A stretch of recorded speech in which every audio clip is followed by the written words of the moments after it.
오늘 본문에 보면 예수님은 여리고를 나와 예루살렘으로 가려고 하셨습니다.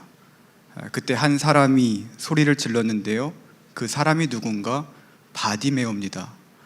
성경은 바디메오를 뭐라고 이야기할까요? 46절에 보면 이렇게 설명합니다. 디모데의 아들인 맹인 거지 바디메오. 여기서 세 가지를 알 수 있는데, 하나는 그가 디메오의 아들이고, 또 하나는 맹인이며 거지라는 겁니다.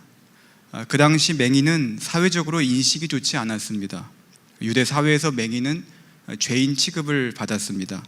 죄가 있어서 하나님께 벌받은 것이다 라고 여김을 받았는데요, 그래서 요한복음 9장에 보면 제자들이 예수님께 이렇게 묻잖아요. 이 사람이 맹인으로 난 것이 누구의 죄입니까? 그 사람의 죄입니까? 아니면 그의 부모의 죄입니까? 제자라는 사람들이 이런 질문을 하는 거예요. 그렇다면 일반적인 유대인들은 어떻게 생각했을까요? 다 그렇게 생각을 했다는 거예요.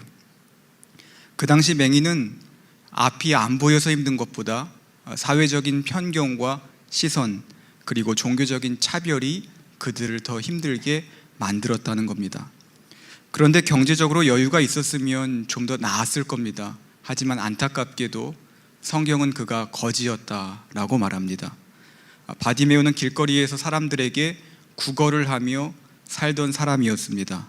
세상적인 기준으로 보면 그는 비참한 인생을 산 겁니다. 그는 사람 사이에 살던 사람이 아니라 사이드에 살던 사람이었습니다. 중앙이 아니라 가장자리, 벼랑 끝이라는 경계에 선 사람이 바디메오였다는 겁니다. 아버지의 이름은 아는데 아버지가 지금 어디 있는지는 모릅니다. 분명히 가족이 있는데 가족의 도움을 받으며 사는 사람이 아니라 난생 처음 보는 사람의 도움을 받으며 사는 사람이었다는 거예요. 또 날 때부터 맹인은 아니었던 것 같아요. 성경이 날 때부터 맹인이었다라고 말하지도 않을 뿐더러 51절이 그 근거가 됩니다. 51절 말씀을 다 함께 읽겠습니다. 시작. 예수께서 그에게 말씀하셨다.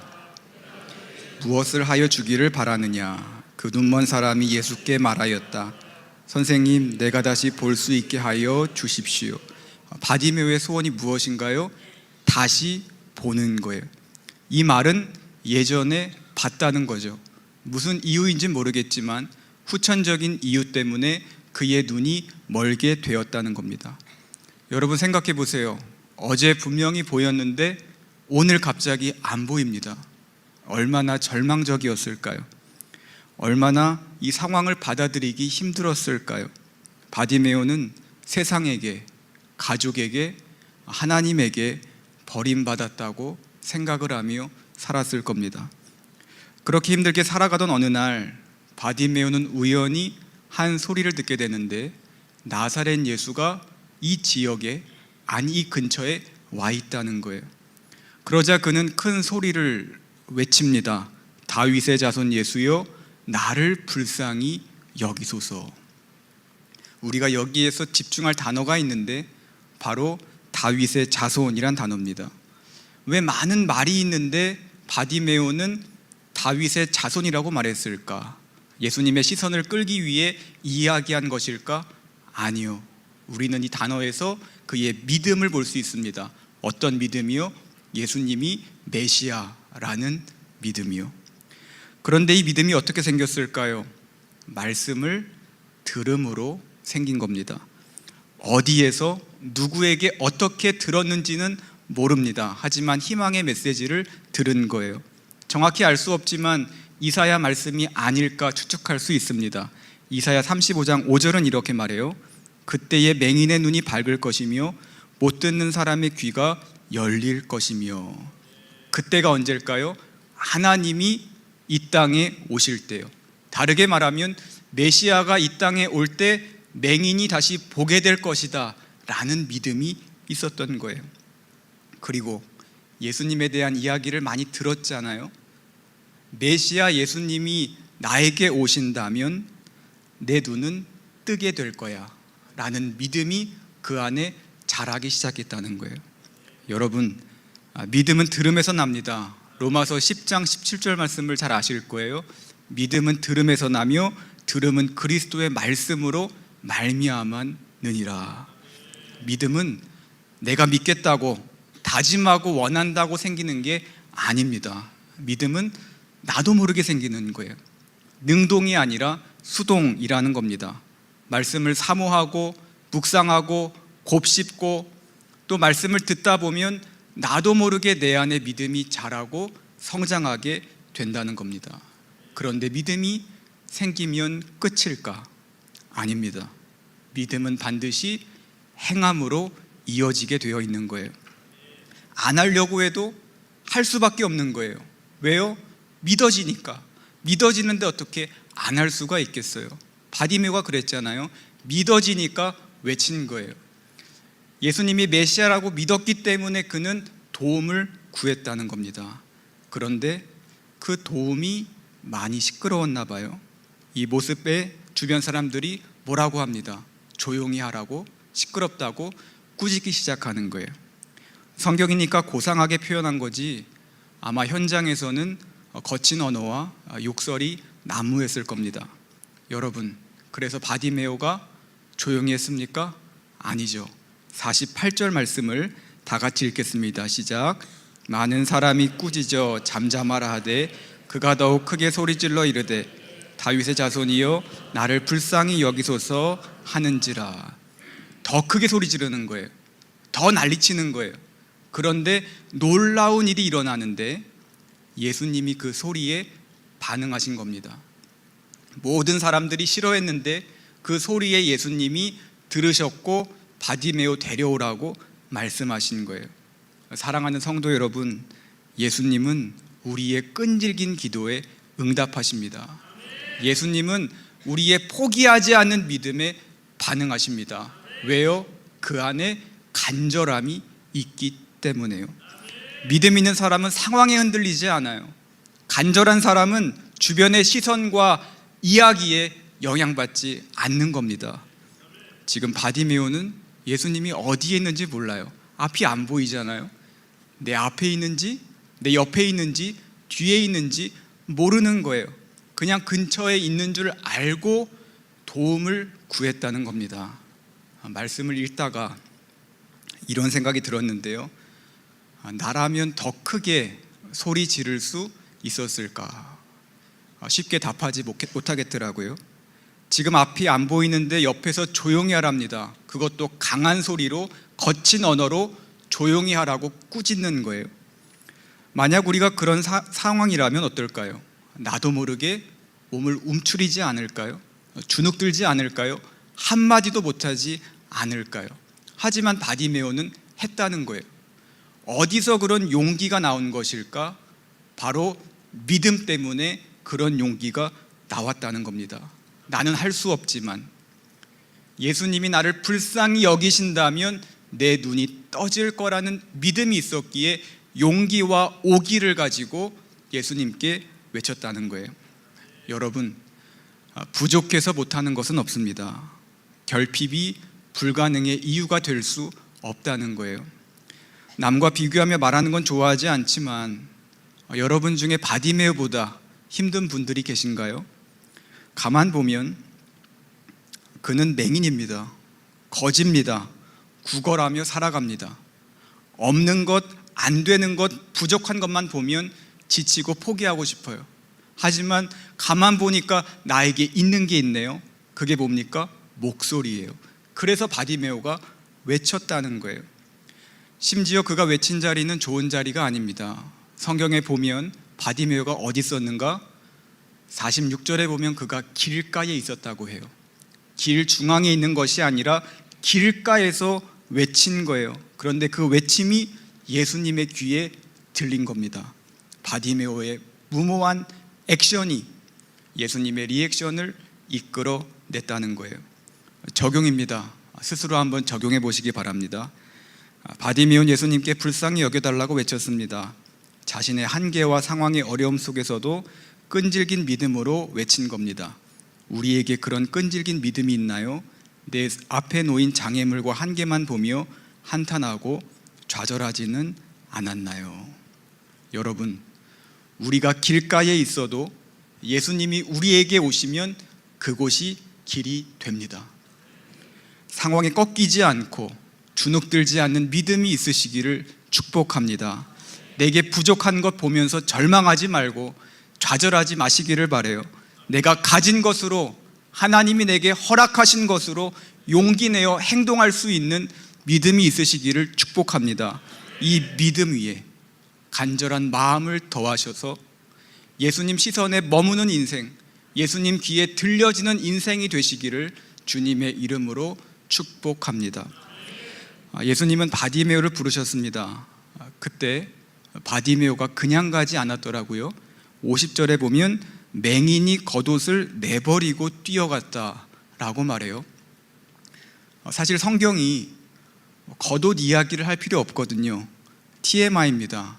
맹인이 예수께 나아갔다, 이 정도만 이야기해도 충분히 이해할 수 있고 괜찮은데 왜 성경은 겉옷을 이야기한 것일까? 다 이유가 있는 거예요. 겉옷은 바디메오의 유일한 자기 소유물입니다. 그의 전 재산이에요. 그리고 그에게 겉옷은 굉장히 중요했는데 이유가 무엇인가? 구걸하여 돈을 받는 곳이었기 때문이에요. 그때 종이박스가 어디 있겠어요? 그때 빈 깡통이 어디 있겠어요? 내 겉옷을 그냥 대충 동그랗게 만들어서 사람들한테 구걸하고 동냥하면서 돈을 받는데 겉옷을 썼다는 거예요. 그런데 예수님이 부르시니까 그 옷을 버려두고 뛰어갔다라는 겁니다. 이것이 무엇을 의미할까요? 바디메오의 최고의 가치와 우선순위가 바뀌었다는 거예요.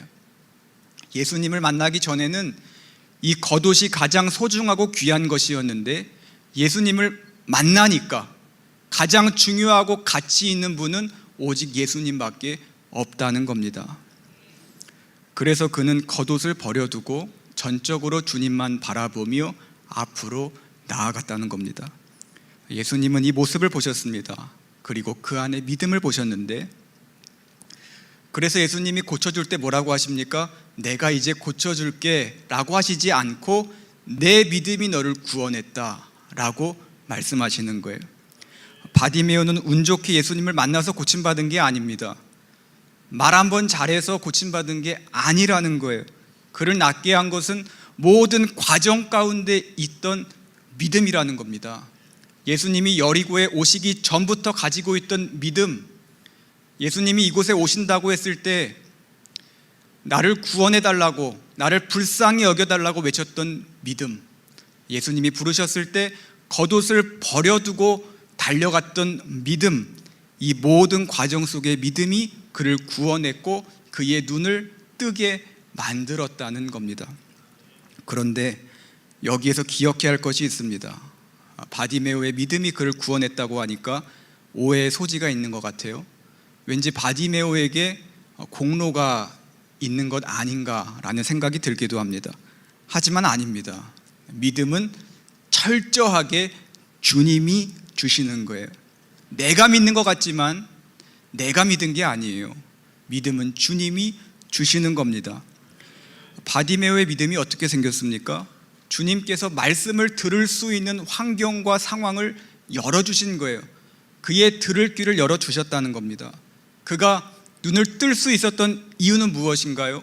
물론 그에게 믿음이 있었지만 그곳에 예수님이 계셨기 때문이라는 거예요.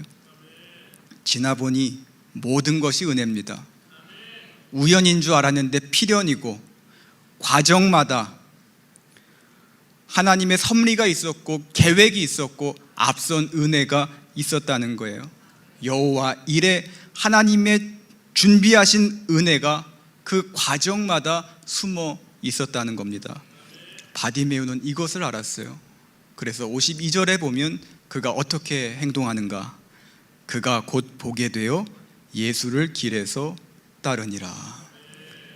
예수님이 가라고 하셨거든요. 근데 안 가겠다는 거예요.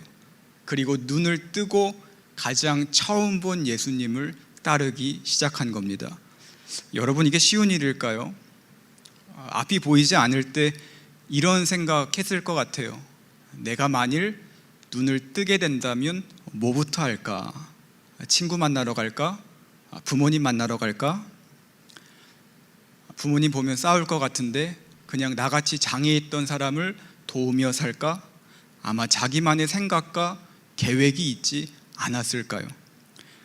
제가 21살 때 오살리 금식기도원에 갔습니다. 5일 동안 금식하러 갔는데 물만 마셨어요.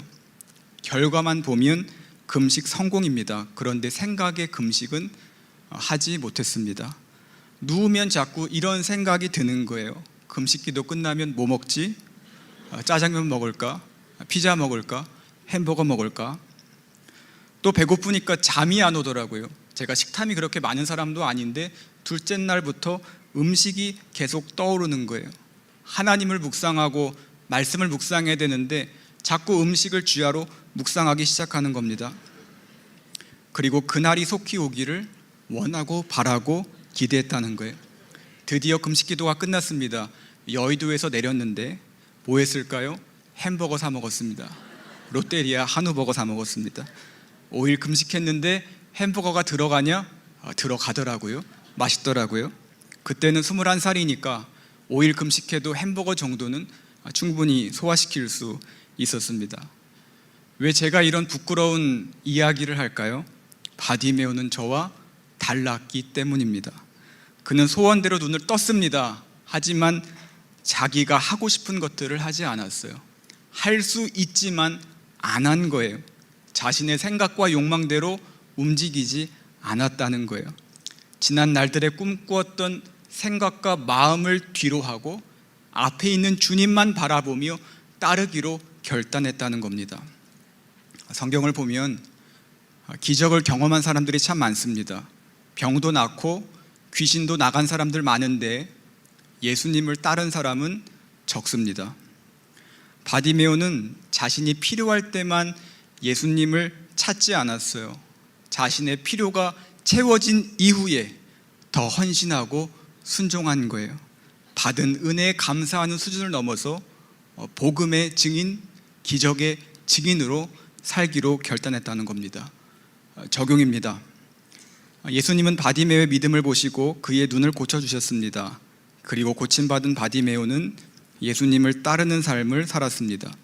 지난 삶을 돌아볼 때 하나님이 우리에게 주신 은혜에는 어떤 것들이 있나요? 그때는 믿음으로 구했는데 지금은 그 믿음을 유지하고 있나요? 받은 은혜를 기억하며 증인으로 살아가나요? 말씀을 정리하며 맺습니다. 바디메오는 예수님이 오셨을 때 믿음으로 구했고 주변에 억압하는 소리에도 예수님께 도움을 요청했습니다. 그때 눈을 뜨는 기적을 경험하게 됐습니다.